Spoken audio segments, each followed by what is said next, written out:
Jireenya hordoftoota chaanaalii dhaggeeffattoonni nama qajeeltanitti nagaa fi salaamtaan teenya isin dhageessicha warra viidiyoo gabaabaa barnoota akkaataa itti haruma salphaa ta'een onlaayinumaan mana keessan teessanii ji'aan hanga doolaara kuma kudhanis ta'e karaa salphaa ta'een itti argachuu dandeessan tokkoon isin agarsiisuuf qabadhee dhiyaadhee jira. Egaa teekinooloojiin yeroo ammaa kana keessa ammayyaa keessa qotuudhaan haruma salphaadhaan hojiin onlaayiniidhaan weebsaayitii garaagaraa akkasumattis galii gurguddaa argachuun ni danda'ama. Akkamitti akka karaa salphaa ta'een weebsaayitii salphaa tokkorraa galii ji'aan doolaara 10,000 lakkaa'u akkaataa itti argattaniin isin agarsiisa. Kallattumaan hordofaa warri as YouTube chaanaalii keenyaaf haaraa taatan subscribe godhuun akka yeroo hunda viidiyoon keenya isin bira ga'uuf all notification irra godhadhaa. Kallattumaaniin gara viidiyootti isin seenaa jalqaba maal gootanii yeroonii fi onlaayiniidhaan hojiilee garaagaraa hojjechuu barbaadan beeksisa onlaayinii irra bu'u hordofuun dirqama ta'a. Egaa har'a drone job weebsaayitii tokko jira.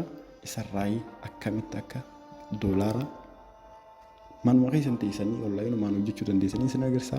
Jalqabarra maal gootanii drone job jechuudhaan Google marras dhaquudhaan barreessitanii achiin booda search gootanii karaa salphaa ta'een akkanatti isinii fida. Maal gootanii iimeelii maqaa keessan guutuu fi wantoota guutuu qabdan akkamitti akka guutan isin agarsiisa. Kallattumaan hordofaan jira. Erga akkanatti drone job isinii dhufeen booda maal gootanii isuma gama jalqabaa jiru kanarratti kilik godhuudhaan gara keessaa seentanii jechuudha. Kanatti isinii dhufa. Akkanatti erga isinii dhufeen boodatti maal akka godhuu qabdan sign up system itti godhuu qabdan haruma salphaan isin agarsiisa jechuudha.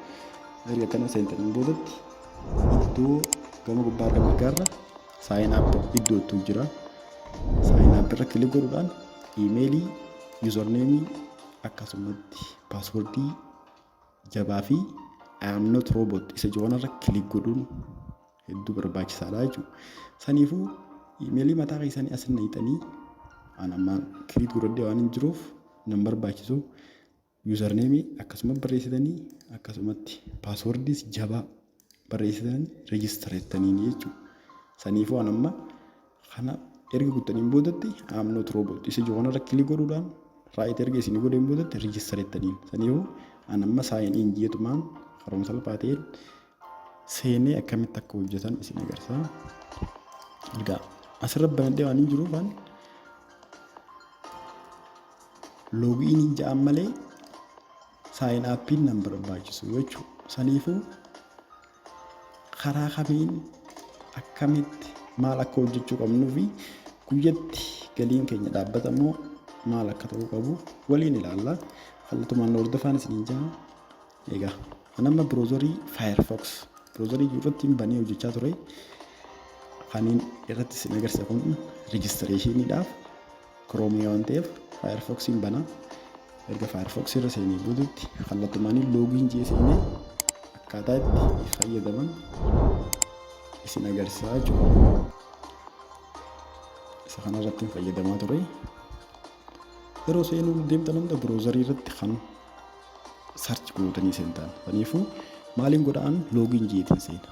Sababiin isaa ammaan dura register waan hin ta'e yeroof registration irratti wanta akkasiin rakkisu haruma salphaa ta'e register ta'uu ni dandeessanii.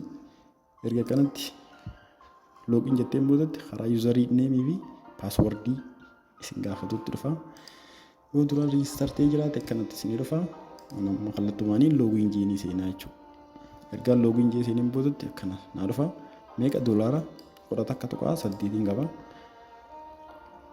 Dronejob.com went to show notification jaa allow goota waan kana yeroo nuuf isin dhufu allow godhuudhaan maal gootanii deebitan. Start work referrals withdraw yeroonii fi doolaariin keessan 100 ol ga'e 100 yeroo ga'e baafachuu dandeessan 150 hangas. Saniifuu amma withdraw waan kanarra yoo tuqxan maaltu dhufa? PayPal doolaara 100 baafachuu dandeessa. 150 baafachuu dandeessa. 200 baafachuu dandeessa. Sanii alan dandeessu withdraw godhuu dandeessa.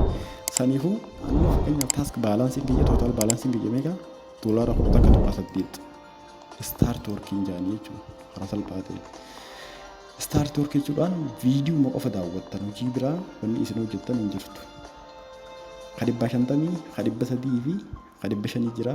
Isaan keessa amma kan irratti hojjechuu barbaadu waan ta'e baay'ee jettanii active task waan jettu kana irratti goruudhaan achiin boodatti start jettanii jechuudha. Start ergatanii booda maaltu dhufa?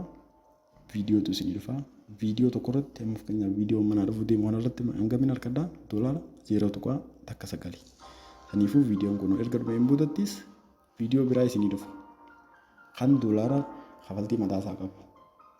Akkasumatti isiniif riichaarjii ta'aa deemaa jiru doolaarri karaa salphaatii kanaan doolaara manuma keessan taa'u jedhaan isin ijaarraa viidiyoon keenya kanuma hojiilee babbareedduu yeroo dhufuun hanga walitti deebinutti nagayaan tura waan nu daawwattaniif galatooma jecha yaada nu qabdaniif koomentii irratti barreessaa laayik sheer nu godhuun dagatinaa gaafii yoo qabaattanis koomentii irra nu barreessaa jaa nagayaan tura.